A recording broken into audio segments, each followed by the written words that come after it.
Hey, so this will likely end up being a series of videos. I'm going to be talking about, well, I can't call it what it is, so we're going to say the Dos Equis disease. Because, I don't know. Hopefully the algorithm doesn't catch on to that one. So, let's just talk some facts, some comforting facts, before, I really delve into this. So, at this time, as of today, it's March 1st, 2020. There is next month a an anti no not a vaccine going into human trials. It has apparently done well in simian trials, and so will be progressing. We have remdesivir from Gilead that is showing great efficacy and apparently prophylactic effect. So if that can be made more available, it appears to be a functional antiviral and something that could help first responders going in somewhere. We have the ACE2 receptor data, which is not really conclusive or necessarily indicative of how things will perform, but this seems to bond to the ACE2 receptors, and as you go through the various human haplogroups, certain ones have greater amounts. Basically, the farther east you go, as in far east, the larger the prevalence of ACE2 receptors in the human body. Going from, I believe, Han Chinese and Japanese to like Western Asiatic to Indian and Semitic, then down from there, I think African, and then down to Western phenotypes. But this is largely off of memory again. I'm not really fully prepared here, so doing my best. Bear with me. So we've got the remdesivir, and beyond that, I believe it was Thailand has just basically kind of skipped their whole trials period, and they're using a chloroquine remdesivir cocktail. The chloroquine or chloroquine, I don't know. It's one of those, but it's apparently a how is it described? It's an anti-malaria drug, and it it works in the early stages to fight off the blood pathogens, if I'm to understand things correctly, which just makes the fact that it works all the more peculiar and leads one to question things about this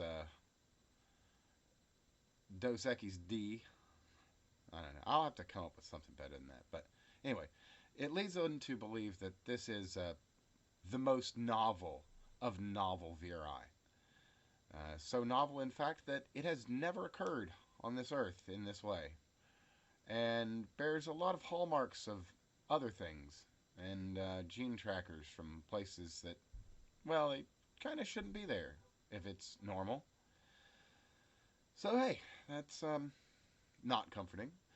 But as said, we have one drug being trialed showing great efficacy. We have a drug combo that's showing excellent efficacy in treatment.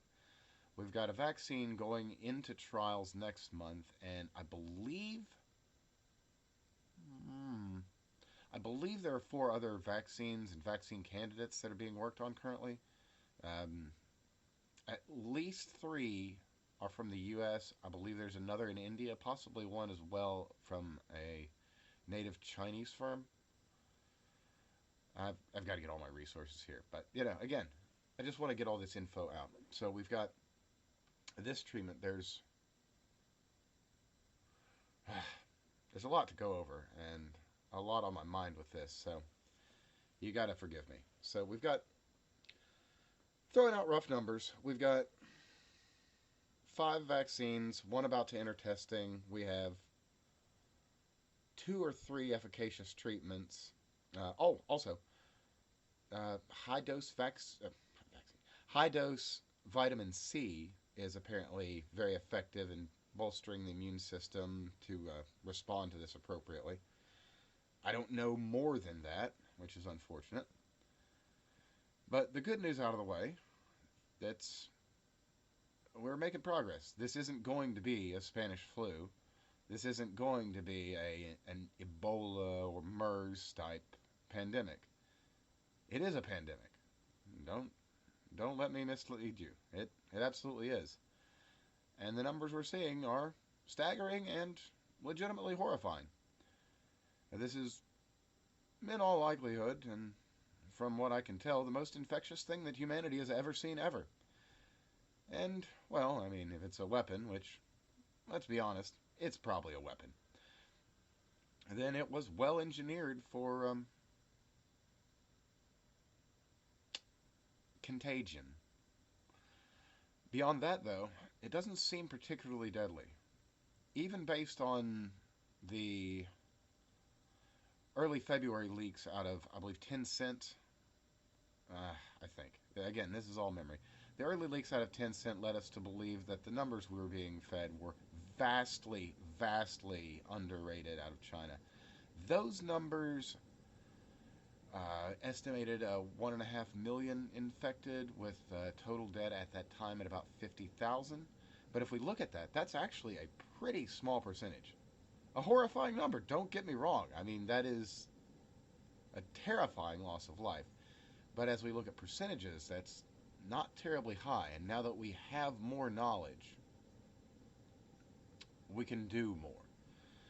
And, well, we now see that a closed society is not necessarily the best at initial response to this. By very nature of their societal organization, it made getting the information out not only troublesome, but illegal. We look at Dr. Li Wenyang, and, that man's a hero, an absolute hero. He tried to get the message out, and he was, chastised and made to apologize for trying to let people know that there's something terrible going on. It's really quite something. But to summarize, it looks like that we're dealing with the most infectious disease in human history, an R value of at least 6, and it, during your whole lead-up period, once it's in you, you're infectious, 5 days, possibly more, they've said, after you're cleared, you're infectious, and then up to 2 weeks so far we've seen it's taken for another individual to become reinfected. So we know that the antibodies that you develop are not tremendously effective, or at least not foolproof. I mean, there's a lot of information we still lack, and that is unfortunate. And I will be getting back with you on this as I know more, and as I have more that's worth sharing. But this isn't the end, by any means. It's going to be, as I've said on my Twitter, it's going to be a lean year. It's going to be like a depression year. Probably not quite so bad as that, but it's going to be rough. It's going to be rough for everyone, everywhere. There will be some shortages, but there will be food on shelves and on your table. You will be able to get water, and your power should remain on. There's not really a great deal of existential concern, I would say. But that being said, use all best practices and absolutely use your due diligence and make sure that you're just doing things smart, doing things wise. Wash your hands. Don't touch your face.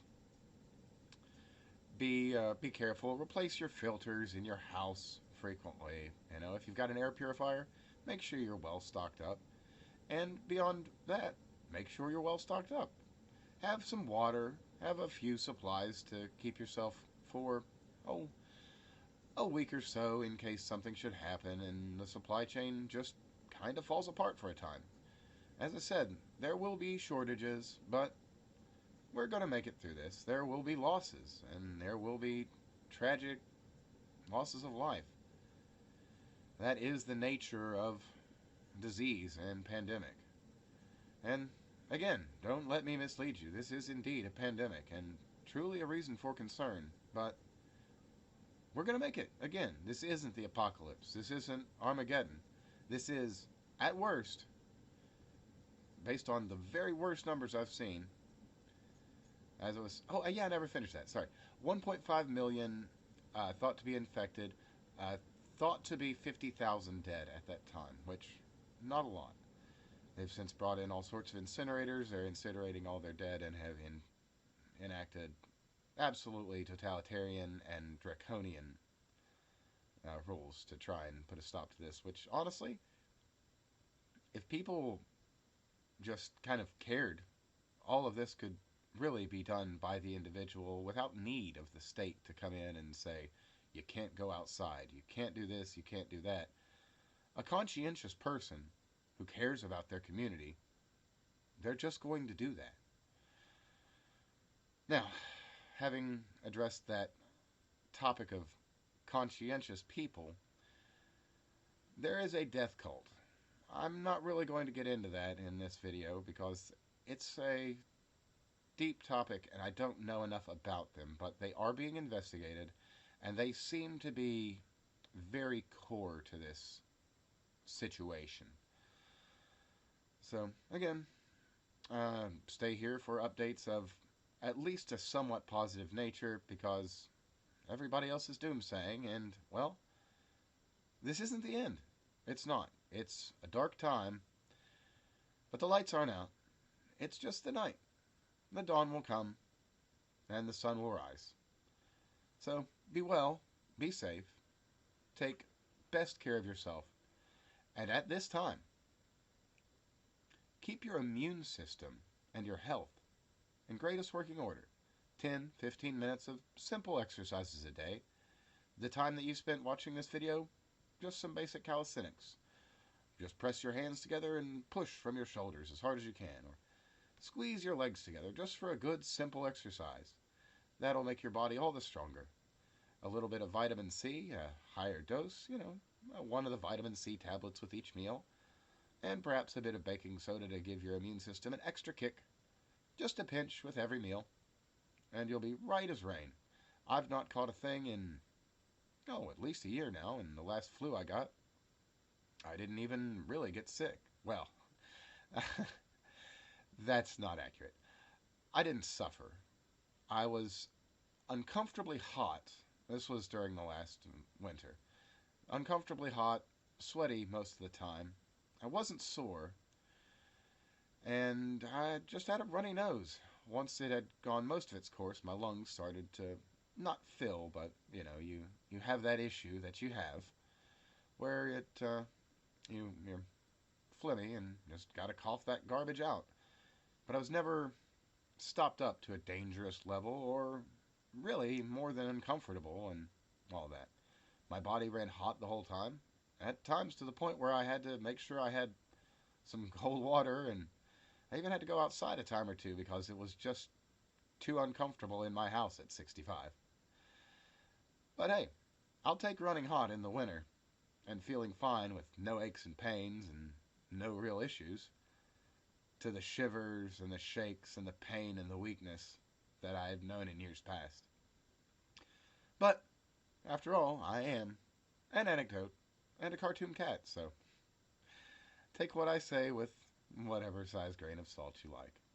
But know that I am doing my best to tell you the truth and not lie to you.